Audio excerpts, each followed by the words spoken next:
ఈరోజు ప్రజాపాలనలో భాగంగా మన ఎంఆర్ఓ గారు వేదిక మీద కూర్చోవలసిందిగా మరియు ఇప్పుడు మన మండలం నుంచి వచ్చిన పెద్ద మనుషులందరూ కూడా వేదిక మీద కూర్చోవలసిందిగా కోరుతున్నాం. మరియు ఇక్కడ ఈ రోజు మీరు టెన్షన్ పడకుండా తాండావాసులు కూడా ప్రతి ఒక్కరికి లబ్ధి గ్రామ పంచాయతీకి కూడా రావడం జరుగుతుంది. ప్రతి 4 నెలలకు ఒకసారి గ్రామ పంచాయతీ ప్రజలకు, గౌరవ గ్రామ సర్పంచ్ గారికి, గౌరవ ఎంపీటీసీలకు, గౌరవ వార్డు మెంబర్లకు, ఇతర గ్రామ ప్రజలకు నమస్కారం. ఈరోజు ప్రజాపాలనలో భాగంగా మొదటగా నేను సీఎం గారి సందేశాన్ని వినిపించదలుస్తాను. మాట ఇచ్చినట్టుగానే ప్రమాణ స్వీకారం రోజునే అభయస్థం 6 గ్యారెంటీల ఫైలుపై తొలి సంతకాలు చేసింది మన ప్రభుత్వం. కురదీరిన 45 గంటల్లోనే తెలంగాణ రాజు ఆరోగ్యశ్రీ 10 లక్షల వైద్య సహాయం గ్యారెంటీలను అమలు చేసి చరిత్ర సృష్టించింది.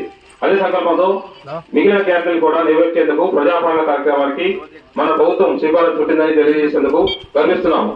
చివరి వరుసలో ఉన్న పేదవారికి కూడా సంక్షేమ పథకాలు అందినప్పుడే ఈ రాష్ట్రం, దేశం అభివృద్ధి చెందుతుంది.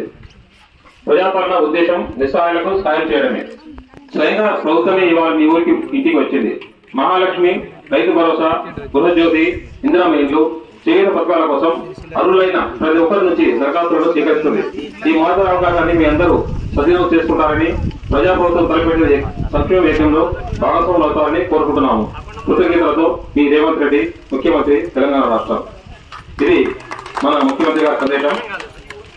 6 గ్యారెంటీల పథకానికి దరఖాస్తు స్వీకరణ మా దగ్గర 3 కౌంటర్లు పెట్టడం జరిగింది. 2 కౌంటర్లు అభయస్థం అప్లికేషన్లకు, ఇంకోటి జిల్లా కౌంటర్. ఎందుకంటే మీకు వివిధ ఏ సమస్యలు ఉన్నట్టుంటే ఆ సమస్యలు కూడా రేషన్ కార్డు కానీ, కొత్త రేషన్ కార్డు కానీ, తర్వాత భూ సమస్యలు కానీ ఏదాటి ఉండాలని తెలంగాణ వైట్ పేపర్ మీద రాసి వేరే కౌంటర్గా ఏర్పాటు చేస్తున్నాము. ఆ కౌంటర్లు తిరిగి ఇది ప్రజా అభయస్థం మాత్రం 2 కౌంటర్లు ఏర్పాటు చేస్తున్నాం. ఆ కౌంటర్లో జాగ్రత్తగా అన్ని ఫిల్అప్ చేసి తొందరపడకండి. ఏ విధంగా కూడా తప్పు రాయొద్దు. దీనిలో మీకు అవగాహన మొత్తం ఒకసారి అప్లికేషన్ చదివి ఇప్పిస్తాను.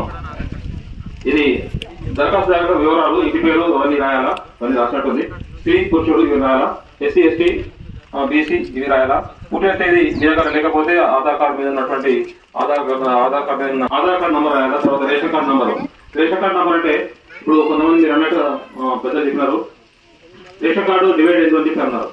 డివైడ్ అంటే వాళ్ళకు ఒకటే కుటుంబంలో 2 కొడుకులు ఉంటారు. ఒక తల్లి, తండ్రి, 2 కొడుకులు. వాళ్ళ పెళ్లినే అంటే ఆ కార్డులో ఈ కొడుకుల పేర్లు ఉన్నట్టుంటే ఆ కార్డు రేషన్ కార్డు యొక్క జనాభా రేషన్ కార్డు